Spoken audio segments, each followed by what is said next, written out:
ठरलं तर मग या मालिकेचा आजचा एपिसोड फार जबरदस्त आहे, कारण की ज्याची तुम्ही वाट बघत होतात की प्रियाला खरं तर सायलीने धुवावं, सायलीने खरं तर प्रियाला आणखी मारलेलं नाही बरं का. मात्र आजच्या भागात सायली प्रियाला असं धुते ना की पाहतच राहावं असं वाटतं.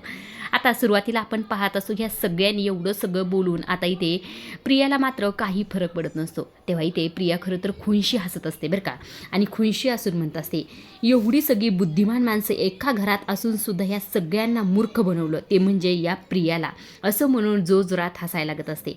आता ह्या प्रियाचं बोलणं ऐकून सगळ्यांनाच फार राग येत असतो बरं का. मात्र प्रियाला कुणीही काही बोलत नाही. प्रियाचं बोलणं आता सुरूच असतं. प्रिया म्हणत असते की अर्जुन हे बघा, मला हे सगळं काही करताना अजिबात काही कठीण गेलं नाही, कारण की तुम्ही सगळे ना त्या तन्वीची आतुरतेने वाट बघत होतात आणि या गोष्टीचा फायदा मी घेतला आणि तुमच्या घरात आणि तुमच्या आयुष्यात. प्रिया अश्विन समोर जाते आणि अश्विनला म्हणत असते हो तू म्हणत होतास ते अगदी बरोबर होतं, माझं तुझ्यावर कधीच प्रेम नव्हतं, खेळले मी तुझ्या भावनाशी, उधळा तुमच्या घरचा पैसा, मला फक्त पैसा हवा होता. कोणती कुठली 20 वर्षापूर्वी हरवलेली फालतू मुलगी तन्वी, तिच्या नावावर मी 2-2 घरांना वेकीच धरलं. मला हा होता पैसा, तुमची संपत्ती, आणि म्हणूनच मी गेल्या 3 वर्षापासून तुमच्या सगळ्यांना माझ्या तालावर नाचवलं आणि तुम्हीसुद्धा माझ्या तालावर नाचलात. कुणाच्या तालावर? या प्रियाच्या तालावर. ही प्रिया खरं तरी ते दशकातून एकदाच जन्माला येते असंही ते अभिमानाने सांगत असते, जणू काय खूप मोठं हिने काम केलेलं आहे. आता घरच्यांना हे सगळं काय ऐकून संताप तर तेवढाच आलेला असतो. इकडे सायलीचा तरी इकडे पारा चढलेला असतो. सायली अक्षरशः पदर वगैरे खोचते आणि ते प्रियाकडे जाते. गेल्याबरोबर प्रियाच्या जोरात एक काना आणि तिचे जोरात हात पकडते. हात पकडून तिला म्हणत असते काय म्हणलीस तू आता? प्रिया दशकातून एकदाच जन्माला येते. अगं जेव्हा तू जन्माला आली असेल तेव्हा खरं तर निसर्गसुद्धा रडला असेल, कुठेतरी भूकंप झाला असेल, कुठेतरी सुनामी आली असेल, कुठेतरी ज्वालामुखी फुटला असेल. अगं हे सगळे एकच संकेत ओरडू सांगत असतील की ही जिथे जाईल तिथे सर्वनाश करेल, अशी मुलगी या धर्तीवर जन्माला आली. अगं प्रिया तू क्रूर, निर्दयी, पाषाण हृदय या शब्दाला सुद्धा लाजव. एक गोष्ट लक्षात ठेव, हे सुभेदारांचं घर आहे आणि इथलं न्यायालय आणि इथल्या न्यायालयाची न्यायाधीश मीच आहे असं म्हणून जोरात तिला ढकलून देते. तेव्हा प्रिया रागातच तिच्यावर हात उगारते बरं का. तेव्हा सायली जोरात तिचा हात पकडते आणि तिला जोरात पुढे ढकलून देते बरं का. प्रिया खाली पडलेली असते. सायली तिच्या केसाला पकडते आणि तिला म्हणत असते ह्या सगळ्यांना तालावर नाचवलंस ना तू, मगाशी म्हटलीस ना, अगं तुला लाज कशी वाटत नाही गं? तुला पैसा पाहिजे होता ना ह्या घरचा? अगं तुला पैसा जर पाहिजे होता तर एकदा तरी तू म्हणायचंच, असा तुझ्यावर पैसा उधळला असता आणि तू जर माफी मागितली असती ना सर्वांशी तर तुला असं माफ केलं असतं. त्यासाठी मन स्वच्छ असायला हवं ना. अगं तू तर ना दररोज वरम भातापेक्षा जास्त शेण खाल्लं असेल असं म्हणून तिला जोरात ढकलून देते आणि ते कानाखाली सुद्धा ओढलेले असते. प्रियाच्या प्रत्येक गुन्ह्याची ते सायली तिला शिक्षा देत असते. तिचे जोरात केस पकडते आणि तिला म्हणत असते या लोखंडेच्या घरी तू जन्माला आलीस, त्यांना सुद्धा छळलंस, त्यानंतरही ते मधुभाऊच्या आश्रयाला आलीस, त्यांना सुद्धा तू माया लावली नाहीस का? जेव्हा ते खरं तरी ते कोमामध्ये होते तेव्हा सुद्धा तू साधी त्यांना भेटायला गेली सुद्धा नाहीस आणि मी गेले तर मला विचारलं सुद्धा नाहीस की मधुभाऊ कशा आहेत. इतकी कशी ग तू निर्दयी आहे. हे सगळं काही जाऊ दे, अगं तू देवासमोरचे सुद्धा पैसे सोडले नाहीस प्रिया, ते सुद्धा तू पैसे चोरलेत. ह्या सगळ्यांची शिक्षा मी तुला देणार. अगं आपलं कुटुंब नव्हतं, आपल्यावर प्रेम करणारं कोणी नव्हतं, पण आपल्याला सगळं मिळालं, कुटुंब मिळालं, प्रेम करणारी माणसं मिळाली, आई बाबा आजी बहीण भाऊ हे सगळे नाती मिळाली, याची सुद्धा तू कदर केली नाहीस, याची तुला शिक्षा, असं म्हणून जोरात तिच्या पायावर लात मारत असते आणि म्हणत असते की माझे पहाडासारखे कणखर रविराज काका यांच्या डोळ्यातसुद्धा तुझ्यामुळे पाणी, याची सुद्धा शिक्षा, असं म्हणून सुद्धा तिच्या पायावर जोरात लात मारत असते. आता सायली प्रियाला उठवते बरं का, आणि उठून तर इतकं मारते ना म्हणजे विचारू नका, इतकं जोरात मारत असते आणि तिला म्हणत असते माझ्या कुटुंबाने गाळलेल्या प्रत्येक अश्रू माझ्यासाठी अनमोल आहे प्रिया आणि मी तो वायाला जाऊन देणार नाही, असं म्हणून जोरात कानाखाली देते आणि म्हणत असते की माझ्या कुटुंबाने प्रत्येक गाळलेल्या अश्रूचा बदला मी घेणार. आज मी तुला इतकं मारणार की तुझ्या चेहऱ्याची चाळण कर म्हणून सुद्धा 2-3 मारलेले असतात आणि परत म्हणत असते तुला खरं तर ऐकानासं होईल, तुला दिसेनासं होईल तरी सुद्धा मी तुला मारत राहणार, तुला इतकं मारणार म्हणजे प्रत्येक गोष्टीची तुला शिक्षा मिळणार,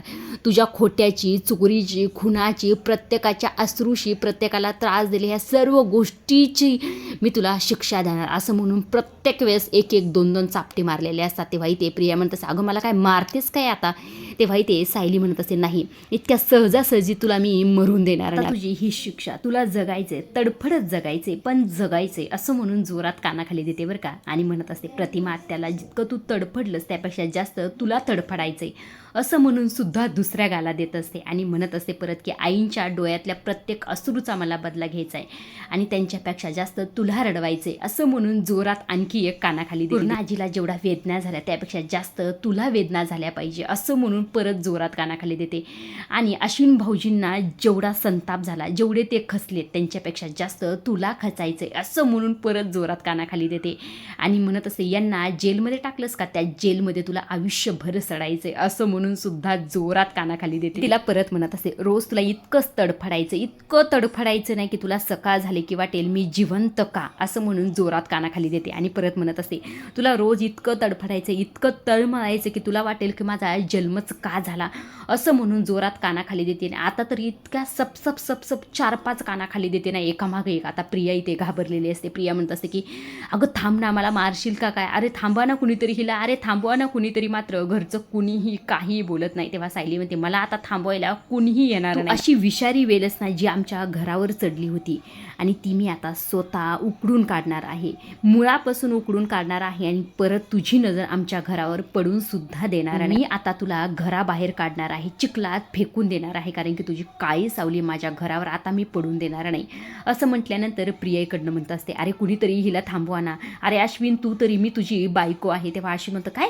कोण बायको, तुझा माझा काही संबंध नाही म्हटल्यानंतर प्रियाला तर धक्काच बसतो बरं का. तेव्हा सायली म्हणत असते अगं तुझा एकमेव आधार सुद्धा तू गमावून बसली, चल आता मला कुणीही थांबू शकणार नाही असं म्हणून तिच्या हाताला धरूनच तिला इथे घराबाहेर काढत असते. आणि सगळेच जण तिच्या मागे आता इथे आलेले असतात. फक्त पूर्ण आजी रूममध्ये असतात बरं का, म्हणजे त्यांच्या घरात असतात, बाकी सगळे लोक बाहेर आलेले असतात. सायली प्रियाला ओढतच आणत असते आणि तिला म्हणत असते ही शिक्षा तुझ्या प्रत्येक पापाची, विश्वासघाताची, प्रत्येक गुन्ह्याची, तुझ्या अस्तित्वाची आणि ह्या सगळ्यांची शिक्षा मी तुला आज देणार असं म्हणून तिला ओढत बाहेर आणत असते आणि जोरात तिला बाहेर ढकलून दिलेलं असतं.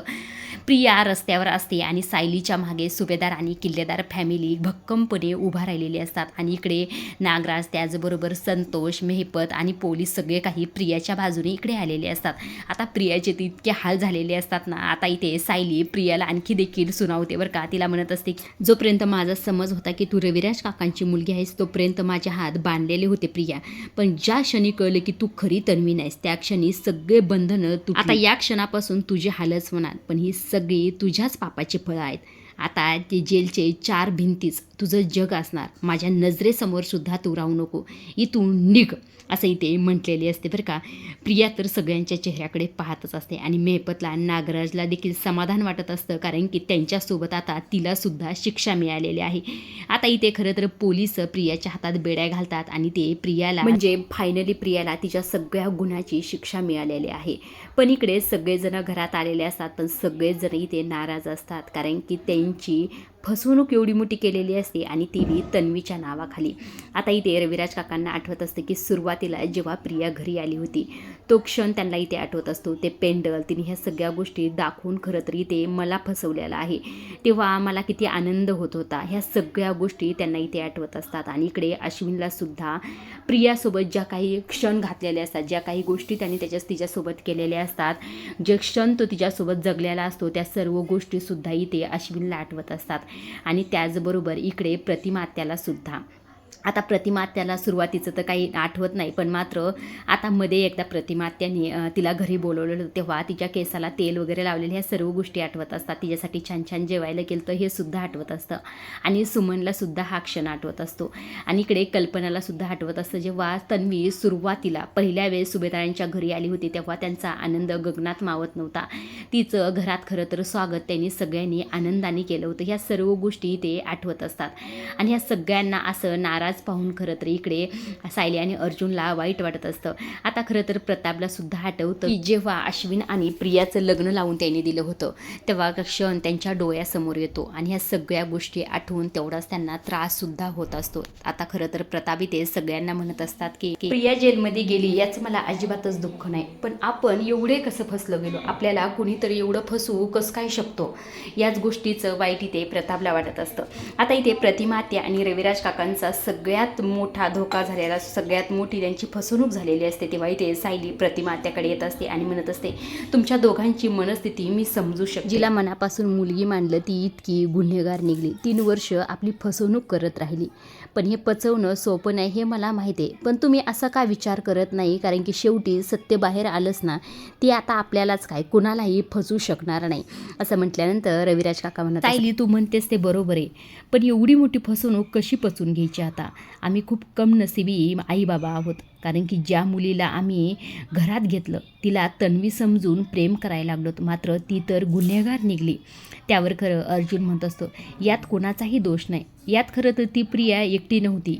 नागराज, मेहपत, साक्षी, प्रिया सगळ्यांनी मिळून आपल्याला फसवलं आहे. आपल्या जागेवर दुसरं कुणी असतं तर त्या प्रियाला आयुष्यभर तन्वी म्हणून घरात वावरून दिलं असतं. खरं तर या घरात जेव्हा ती खोटारड्यापणा करायला लागली, तिचे सगळे कारनामे बाहेर यायला लागले, तेव्हा खरं तर परत मी तपासणी करायला हवी होती. मी मात्र स्वतःला दोष देत राहिलो की माझी मुलगी असं कसं काय वागू शकते. असं इथे म्हटल्यानंतर प्रतिमा त्या म्हणत असतात, तुम्ही स्वतःला दोष देऊ नका. एखादी मुलगी चुकीचं वागायला लागली तर तिची परत तपासणी कोण करतं, तुम्ही स्वतःला त्रास करून घेऊ नका. असं इथे प्रतिमा त्या म्हटल्यानंतर रविराज काका म्हणत असं, ती मुलगी जेव्हापासून घरात आली तेव्हापासून हे घर पोखरायला लागली, तरीसुद्धा आपण गप्प बसलो. जेवढी ती जिम्मेदार आहे तेवढीच आपण सुद्धा जिम्मेदार आहोत. असं इथे रविराज काकांनी म्हटल्याबरोबर इकडनं प्रतापसुद्धा म्हणत, सायली आणि अर्जुन आम्हाला परत परत सांगण्याचा प्रयत्न करत होतं की ही मुलगी चांगली नाही, मात्र आम्ही त्यांच्याकडे दुर्लक्ष केलं. असं म्हटल्यानंतर सायली म्हणत असे, बाबा असं अजिबात काहीही नाही.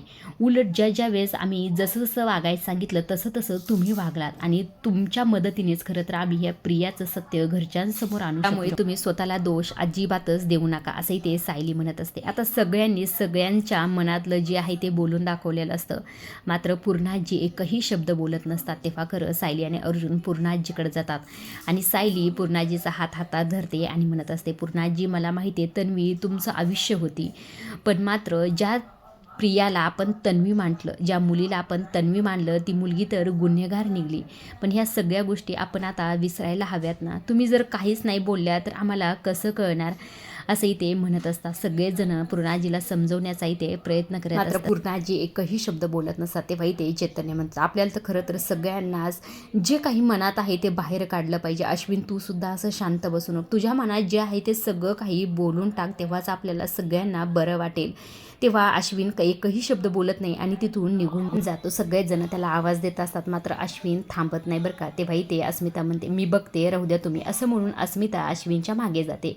आता इथे पूर्णाजी एकही शब्द बोलत नाही. सगळेजण पूर्णाजीला बोलकं करण्याचा प्रयत्न करत असतात, मात्र पूर्णाजी बोलत नाही. तेव्हा इथे त्यांच्यासाठी पाणी देखील विमल घेऊन येते, मात्र पूर्णाजी तरीसुद्धा बोलत नाही. तेव्हा अर्जुन म्हणतो, पूर्णाजीला जरा एकटं सोडूया आपण. तेव्हा सायली म्हणते, पूर्णाजी चला मी तुमच्या खोलीत घेऊन जाते. असं म्हणून सायली आता इथे पूर्णाजीला त्यांच्या खोलीमध्ये घेऊन जातात. आता इकडे दुसरा अश्विन त्याच्या बेडरूममध्ये आलेला असतो आणि प्रियाचे सगळे फोटो, त्यांच्या दोघांचे एकत्र काढलेले फोटो समोर घेऊन बसलेला असतो. इकडे अस्मिता आलेली असते आणि दरवाजा उघडणारे अश्विन, मी तुझ्याशी काहीही बोलत नाही, फक्त तुझ्या शेजारी येऊन बसते, मी तुला एकही प्रश्न विचारत नाही, प्लीज निस्ता दरवाजा तरी उघडणारे. असं काय करतो अश्विन. मात्र अश्विन एकही शब्द बोलत नाही. आता इथे अस्मिता घाबरलेली असते बरं का. अस्मिता धावतच आता इथे सगळ्यांना बोलवण्यासाठी जात असते. इकडे पूर्णाजीला बेडरूममध्ये आणलेलं असतं आणि पूर्णाजीला बोलकं करण्याचा प्रयत्न करत असता. सायली म्हणत असते की असं गप्प बसून कसं चालेल पूर्णाजी, सांगा बरं, तुमच्या मनात जे काही आहे ते बाहेर काढा, म्हणजे तेव्हाच तुम्हाला बरं वाटेल. तेव्हा सगळेजण पूर्णाजीला बोला म्हणत असतात, मात्र पूर्णाजी एकही शब्द बोलत नाही. तेव्हा इथे अर्जुन म्हणत असं, पूर्णाजी तू असं गप्प नको ना गं बसू, तुला असं गप्प बसताना मला नाही बघवत. असं इथे त्यांचं बोलणं सुरू असतं. तितक्यात खरं अस्मिता इथे धावतच आलेली असते आणि म्हणत असते, अश्विनी दरवाजा बंद करून घेतलाय आणि तो एकही शब्द बोलत नाही, मला फार भीती वाटते. असं म्हटल्यानंतर सगळ्यांनाच इथे धक्का बसतो. तेव्हा इथे प्रताप म्हणत असतात, आमचं सगळ्यांचं तो कुणाचंही ऐकायचं नाही. सायली आणि अर्जुन तुम्ही दोघे जा बरं, त्याला समजावा बरं, तुमचं नक्कीच तो ऐकेल. असं म्हटल्यानंतर आता सायली, अर्जुन आणि त्याचबरोबर चैतन्य आणि अस्मिता धावतच इथे गेलेले असतात बरं का अश्विनच्या रूमकडे. इकडे अश्विन सगळा काही तो पसारा काढून बसलेला असतो आणि खरं तर त्याला सगळ्या गोष्टी इथे आठवत असतात. जेव्हा त्याने तन्वीसोबत लग्न केलं होतं, या घरी तो घेऊन गेला आला होता, त्यानंतर त्यांचे जे काही स्पेशल मुवमेंट आहेत या सर्व सर्व गोष्टी त्याला इथे आठवत असतात आणि या सर्व गोष्टी आठवून त्याला तेवढाच इथे त्रास होत असतो. या गोष्टी आठवल्यानंतर खरं तर त्यानंतर त्याला हे देखील आठवतं की जेव्हा सायली आणि अर्जुननी ते सगळं काही सत्य इथे घरच्यांसमोर आणलेलं असतं. हे DNA रिपोर्ट खरं तर इथे प्रतिमा आत्याला मॅच न होता मैनावतीला होतात आणि तेव्हा सायलीसुद्धा म्हणलेली असते की खरं तर ही तन्वी नसून बबली लोखंडे आहे. या सर्व गोष्टी आता इथे अश्विनला आठवत असतात आणि या सर्व गोष्टी आठवून तेवढाच तिला त्राससुद्धा होत असतो. इकडे सायली, अर्जुन, चैतन्य आणि अस्मिता अश्विनच्या रूमकडे आलेले असतात आणि अश्विनचा दरवाजा जोरजोरात वाजवत असतात. पण मात्र अश्विन त्यांचा एकही शब्द इथे ऐकत नसतो. इथे अस्मिता तर फार हायपर झालेली असते. तिथं म्हणत असते, अरे बघा ना, हे उघडतच नाही, काय करायचं आता इथे खरं तर अश्विनला तिचा तेवढाच राग येत असतो. इकडे आतमध्ये तिचे फोटो खरं तर फाडत असतो, चुरगाळून फेकून देत असतो आणि नंतर खरं तर इकडे ड्रावरमधलं एक कटर काढतो आणि कटर काढून खरं तर तो आत्महत्या करण्याचा इथे प्रयत्न करत असतो. इकडे अस्मिता हायपर झालेली असते. अरे तू त्यांनी जर जीवाचं काही बरं वाईट केलं तर काय करायचं. इकडे सगळेच जण अश्विनला आवाज देत असतात, मात्र अश्विन आवाजाला त्यांच्या ओझ देत नसतो. आता इथे अश्विनला खरं तर तो क्षण देखील आठवतो जेव्हा अधिराजने म्हटलेलं असतं की आमचा सगळा स्पेशल मुवमेंट खरं तर या पेनड्राईव्हमध्ये आहे आणि या सगळ्या गोष्टी असतात आणि प्रियाचा तेवढाच राग येत असतो. इकडे अर्जुन आणि चैतन्य दरवाजा तोडण्याचा प्रयत्न करत असतात. इकडे अश्विन स्वतःला मारण्याचा प्रयत्न करत असतो. आता खरं तर जो काही अश्विन असतो तो कटर स्वतःच्या एकदम हाताच्या जवळ घेऊन गेलेला असतो. तेव्हा खरं तर इथे अर्जुन आणि चैतन्य दरवाजा तोडून आतमध्ये आलेले असतात आणि अर्जुननी अश्विनच्या हातातलं ते कटर घेऊन फेकून दिलेलं असतं. आता सगळेच जण इथे अश्विनवर चिडलेले असतं, हे सगळं काही करण्याची तुला काय गरज होती. तेव्हा इथे अस्मिता म्हणत असते, अरे अश्विन तुला कळतंय का, आम्ही सगळेजण तुझ्यावर इतकं प्रेम करतो तरीसुद्धा तू असं कसं काय करू शकतो. तेव्हा इथे सायली म्हणत असते, प्रियाने तुम्हाला धोका दिला हे मला माहीत आहे, पण तुम्हाला जर काही झालं असतं तर आमचं सगळ्यांचं आज काय झालं असतं असं इथे सायली म्हणत असते. अर्जुन म्हणतो, हे सगळं करण्याआधी एकदा आमचा तरी विचार करायचा ना रे अश्विन, असं म्हणून इथे अश्विनला घट्ट मिठी मारत असतो आणि अक्षरशः फार रडत असतं बरं का. तेव्हा अश्विन म्हणतो, मरू नको तर काय करू, स्वतःला मारू नको तर काय करू, ह्या सगळ्या गोष्टी फक्त माझ्यामुळे होतात.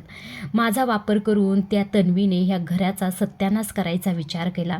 या गोष्टीची शिक्षा मला तर मिळालीच पाहिजे असंही ते अश्विन खरं ओरडू या सगळ्याचा दोषी अश्विन स्वतःला मानत असतो. तो म्हणत असतो की माझ्यामुळे सगळ्यांना त्रास झाला असं म्हणून खरं तर घर सोडून जाण्याचाही ते विचार करत असतो. घर सोडून जाण्यासाठी बाहेर धावतच आलेला असतो. तेव्हा इथे अर्जुन सगळे जर त्याच्या मागे आलेले असतात आणि त्याला थांबवलेलं असतं. आता इथे सायली म्हणत असं काय करताय अश्विन भाऊजी, तुम्ही ऐका ना, तुम्ही जर असे घर सोडून गेलात तर आमचं काय व्हायचं. आता अश्विनच्या आवाजाने सगळेच जण बाहेर आलेले असतात. तेव्हा इथे कल्पना म्हणत असते, काय झालं अश्विन, तू कुठे निघालास. तेव्हा खरं अर्जुन म्हणत असं, हे घर सोडून निघालाय आणि आतमध्ये तर असं म्हटल्यानंतर कल्पना म्हणते, काय आतमध्ये काय.